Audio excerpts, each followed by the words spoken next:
Hello everyone. Today we talk about how to fix the app of Duolingo. We will go to settings,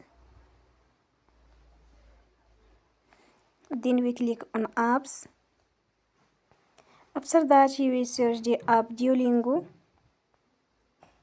and you will click. You will on for stop. After that you will go to storage. Then we click on clear cache. In the end, you will turn your phone and you will restart your phone again. Don't forget to support us by like and subscribe. See you next time and thank you for